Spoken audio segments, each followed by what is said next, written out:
Staff Support Tempest is a really underrated build in PvP right now. It's really strong in a support role, but it's very strong especially when it has to revive someone or apply healing and boons from ranged. So it's especially good in push right now. If you want to know how to play this build, don't look further. I will explain everything you need to know. I'm Soma, and let's jump right in. You want to run Avatar Amulet because it gives you healing power. If you feel like you want to dash out some condition damage, you can of course run Sage. It has the same defensive stats, but I feel like Avatar is by far the best option here because you have some power damage baked into your kit as well. So of course you will want to run Staff. On your Staff we want to run Transference Sigil, really important for a support build in PvP. And then you run Cleansing. If you feel like you really need some, let's say, tools against Immobilize or something, you can run Escape, but it has a higher cooldown. So I feel like Cleansing is the better option here. If you feel like you don't face any condition threats, you can also go with Energy. Both of them are fine. I feel like this build has good sustain, and I feel like one of the issues I can sometimes face is cleanses, so I most of the time take Cleansing Sigil, because of course it procs on element swap. For rune, I always would go with the Rune of the Dolyak, just because you need a lot of defense, because you are light armor class as Elementalist, and therefore toughness is really important to, let's say, increase the effective health you have. And on Relic, I think there are some differences. You can go with, like I most of the time do, Relic of the Trooper, because in my setup you run 3 shouts. Therefore every shout skill will remove a condition. For better healing you can go Monk Rune, which is really, Monk Relic I mean, which is really easy. It just increases the, let's say, healing you do. But if you really need more healing, I think Karakosa Relic, if you have Soto, it's from Soto, it's really good. So it gives you healing on your allies, not yourself, when you combo with a blast finisher. So 900 healing, and you have Transference and some outgoing healing multipliers in your trades as well, so it heals quite a lot and has no ICD, but you have to be aware when to use a blast finisher and stuff. And I feel like you have a lot of healing with this build, so most of the time I run Trooper. If you really let's say, overwhelmed by conditions, you could also go with Leadership Relic, because it will convert 3 conditions into boons when you use your elite still. But for the most part, I think Trooper or Karakosa is the choice here. But if you feel like you are a little bit more experimental, or you don't face a lot of necromancers that can corrupt, Relic of Rivers is actually a solid choice as well, because it's not a support relic, it's only a, let's say, a sustain relic for yourself, so you get regen and alacrity. But from the alacrity, all your skills benefit. And as Elementalist, you have a lot of skills, and that means also your support skills come off cooldown more often.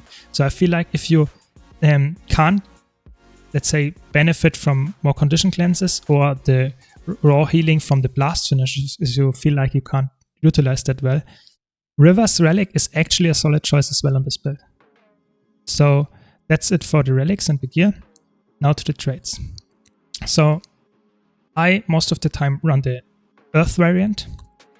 There is also a Fire variant. Let me know in the comments if you want to see a guide about this. But in the current meta, I would say it's definitely the Earth variant that's the better one. So let's go over it. Earth, Water, and Tempest. So it starts with Tempest. In Tempest, you get access to your overloads. We will cover later what they do, but in general, there are long channels that give you some nice boons and auras with this trait. So depending on your element, you will get a different aura. The most notable ones are the Shocking Aura in Air and Magnetic Aura in Earth, because Shocking Aura is a stun if enemies hit you every 2 seconds for them, and Magnetic Aura reflects straight up every projectile that's not unblockable. And then you get some more concentration, and you get protection and your allies around you when you overload, so during the cast. Really nice.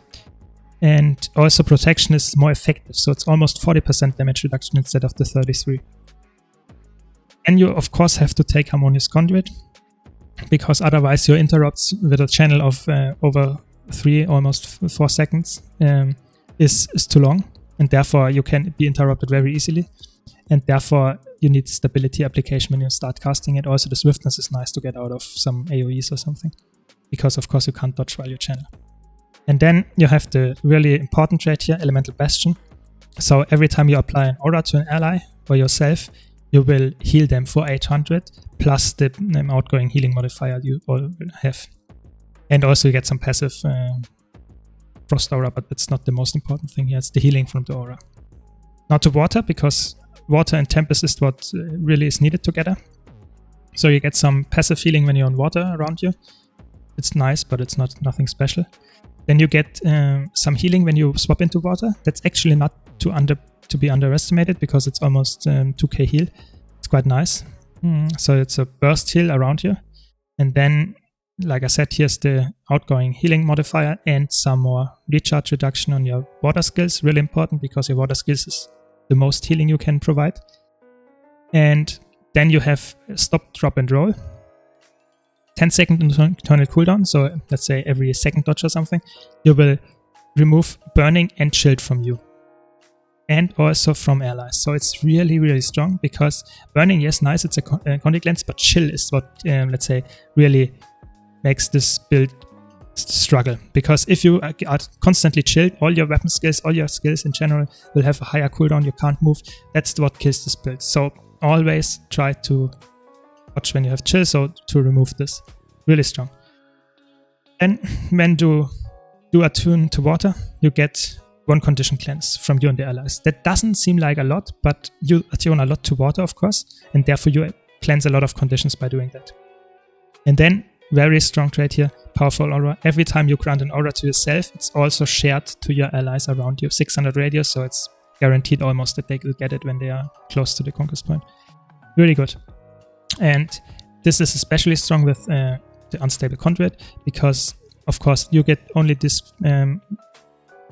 aura from the overloads when you finish it, but it will be shared with this trait to your allies. So you can have access to magnetic and shocking aura and fire and frost aura to your allies. And all of them will heal you, and allies. That's really strong. Then in Earth, we get some damage reduction while in Earth. We get some barrier when you are tuned to Earth and cripple around you. Nothing special. Some Earth recharge reduction. It's also quite nice, but nothing crazy. And you get some more damage reduction when they are next to you. So it's quite nice. But now to the big traits. So you get protection and granted also to your allies when you apply auras. 3 seconds, it might not seem as that much, but you apply a lot of auras, so you have a quite high protection uptime, and protection is better when you apply it, so it's almost 40% reduction of incoming damage. It's only power damage, not condition damage, but still it's a really strong boon. And then you have Earth and Blessing. So here you get some recharge reduction, let's say duration decrease of chill, cripple, and immobilize on yourself, which is really strong because, of course, chill is what kills this build, like I said, and now it's, let's say, less likely to stay for long. And when you receive one of those conditions, you get some endurance, so it's quite nice, so you can dodge more often. You can swap this trait, if you feel like it, to this one to get a little bit more of stability. When you are tuned to Earth, you will grant some stability around you. Be aware that this is short stability, it's only 1 stack, and it's really small radius, so it's not incredible, but if you really feel like you need more stability, you could swap to this trait. And then you have Stoneheart. That's a quite hard nerfed trait now, but it's still very good, so you are crit immune when you are tuned to Earth for 4 seconds, and if you leave Earth, you will get it for 1 second. So if you utilize this correctly, you are really, really tanky with this build, because if a burst cannot crit from an enemy, if they are power build, they lose half of their damage. So it's really crazy. You can, of course, swap to Diamond Skin. They changed this trait, so it's a heavy condition cleanse trait. If you blast with Karakosalik, for example, you always want to blast. And if you blast, you will also remove conditions from allies. But I feel like you have enough condi cleanses for the most part, so Stoneheart is the really good one. That's why you take Earth. You would take Fire Trade Line if you're facing very heavy condition pressure, because there's even more cleanses there. But like I said, if you really want to see a build guide about this, let me know in the comments. Okay, that's it so far for the trades. Now I will quickly go over the most important skills and start with the utility ones. Of course, you want to wash the pain away. It's a heavy heal, removes one condition on the final cleanse. It will get buffed in the future to remove one condition every pulse, and at the 8th of October 2024. And therefore, this build will get stronger anyway, so be aware of this. And then each pulse loses heal, but the first one has a really small radius and will increase in radius, therefore it's easier to land. Then you have Lightning Flash, because it's a really strong skill, even though it's not a stun break. It's a really nice teleport. And you have Aftershock, because that's a really strong application of magnetic aura for your allies around you. Some protection, and don't forget it's a blast finisher, so you can proc your Karakosa leg with it. And it's an emob after a short delay. So it's really strong. It's a really aggressive actually shout, because you can immobilize an enemy, and that's possibly a kill, because if they're emob for 3 seconds, they will probably die to that if they can't cleanse it. And then of course you run your Renewal of Earth or whatever element you're currently in, and it will just revive allies in the let's say area after the cast. It's a long cast time, but it's really strong. It's also dependent on the element. So in Earth it will revive 3 targets in a larger radius. So really strong if they are clumped up together, the downed allies. In Air it's only 1 target, but it will teleport to you after its rest, which can be really, let's say, beneficial if it's in a high pressure situation and you port it to you. On Water, that's let's say the most common one you would use in a Conquest match or something, because if you can get that off, the target will not revive to 50%, but to 100% of its health. So it's not only a revive, but it's also a heal to maximum health, which is really strong. So if you can get that off, you should do it. Important to note here that the glyph here will be, let's say, the element you are starting to cast it in will be counted as the element. So if you swap to another element after you started casting it, it doesn't matter. So that if you start in Water and then swap to Earth to get the damage reduction, that's totally fine, because you will still get the 100% healing. So be aware of that. And then in Fire, that's the, let's say, the most situational one. If you cast it, it's just a simple revive, but you will get a buff, which is not a boon, so it can't be removed. And the next 15 seconds, when you will be downed, after a short delay of around 1 to 2 seconds, you will just rally without any other indication. So it's really strong if you feel like you get the rest, but you will die from it. You should use it in Fire if you have it, because then you revive yourself, so to say, after that as well. Really, really strong. No other class can do that. And as the last, let's say, skill, I would always use Rebound, especially after the buffs, because it will give you stability then. Now it gives you Fury baseline, but it will give you stability and your allies, which is really strong. And some healing. But most importantly, it will give you an aura when it's, let's say, over. And if you or your allies will die in the next 5 seconds, so they will receive a lethal blow, they will receive healing instead and don't die from it. So it's a really strong skill if you know you have to face tank some damage. You can swap out this for Tornado, because Tornado is a really strong skill if you can use it correctly, because it's a heavy launch on the enemies, and therefore you can even launch some downed bodies out of enemy cliffs or something, or from points away. So it's really strong, but I feel like you have to know what you're doing and use it in the correct timing. If you don't, most of the time Rebound is straight up better, because it's always providing some value. Tornado only in some situations. So I would say most of the times, in ranked at least, Rebound. Then you can swap out some skills here. For example, you could swap out Aftershock or even Lightning Flash if you feel like it, but I feel like Lightning Flash and Renewal of Earth are so good, even to combo together. It's really strong. So I would always go for this Aftershock to swap out. So you can either go for Mist Form, it's a really defensive skill, just invulnerability and stun break for you on high cooldown, if you feel like you get focused a lot. And also you could go for Armor of Earth for some stun break and just defensive and stability skills. But for the most part, Aftershock is the, let's say, best offensive and also some of the times best defensive option.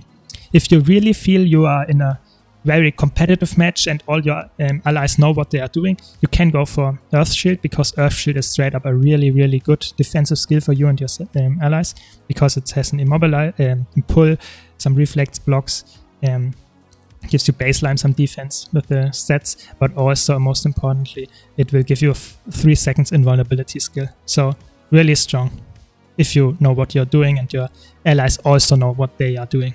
But for the most part, I would run this setup. Now to the weapon skills. On Fire, you don't have anything special. Of course, you have a lot of damage, but you could deal some damage with this, and you're a support build after all. But this is a blind, long-range blind, really strong if you want to, let's say, make a very important attack of the enemy miss. And then you have Burning Retreat. This is the most important skill on Fire, I think, on support, because it's a rollback. But if you use it correctly, you can use it to move forward, like I did here.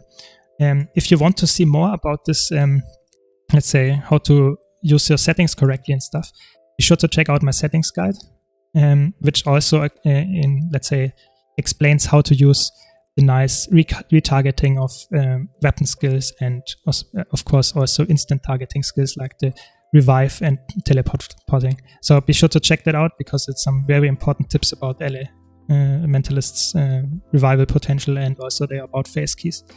Now back to the skills. So then you have your Overlord. It's all Overlords are stun breaks, and like I said, long casts. But after the end, you will get Fire Order to you and your allies.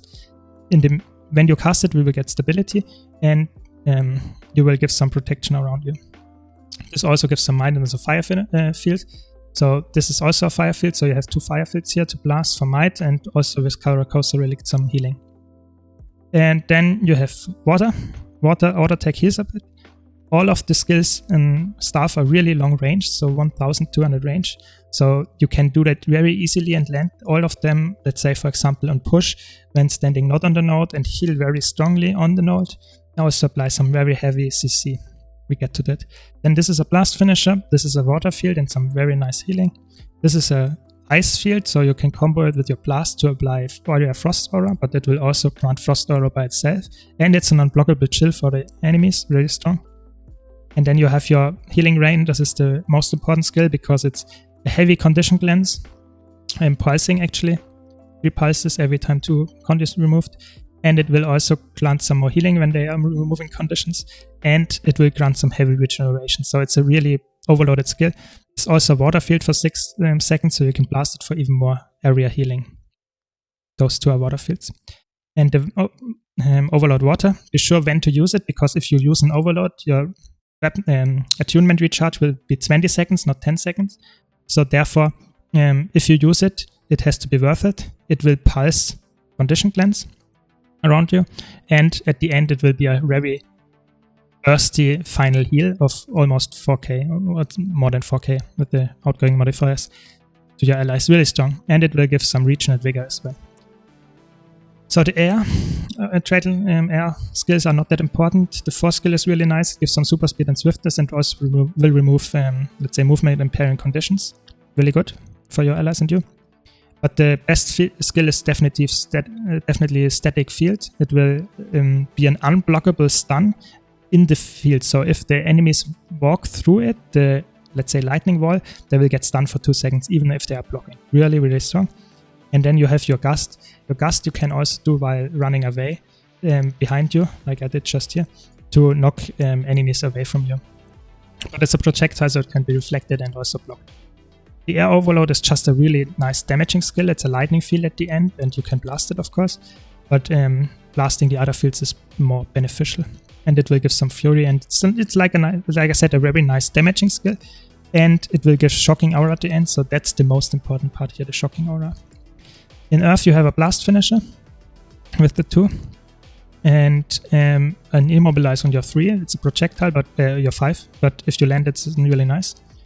And Your 4th skill is like static field plus just a wall, and it's exactly the same, but it's not unblockable per se, but it's really strong in some sense because it can't dodge through it. So it's the same with static field because it's a weird skill. So if, for example, a thief is dagger storming and you do that, and the static field, for example, it will interrupt them, which is also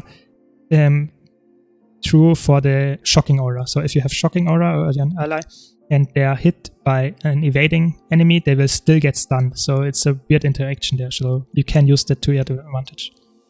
And then you have your overload, which will give protection and give you also more stability. So this overload you will always get through if you're not corrupted. And it's a blast finisher at the end. It's not a combo field. So therefore, if you can lay down a water field before that and then blast it, it's a nice water field and healing from that. But for the most part, you can also blast some other combo fields from LS with that. And that is an emob at the end. 4-second emob, really strong if you can land it. But most importantly, it will give you magnetic aura. Magnetic aura, really strong. It's a reflect.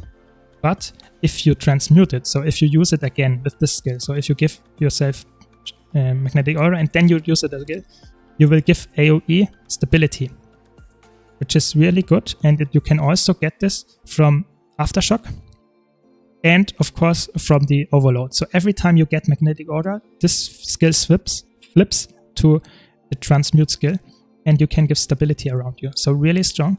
And after the buffs, you will have the 2nd skill rebound to give stability. So you have actually quite a lot of stability application, especially if you run this trade as well. But be aware it's always around you, even though if your target is there. So that's so far for the skills. Like I said, it will get buffed in the future, this build. Really strong. And if you have any questions, please let me know in the comments. And I hope you liked this video. If you did, be sure to leave a like. If you want to see more guides on other content like this, don't forget to subscribe. And I hope to see you in the next video.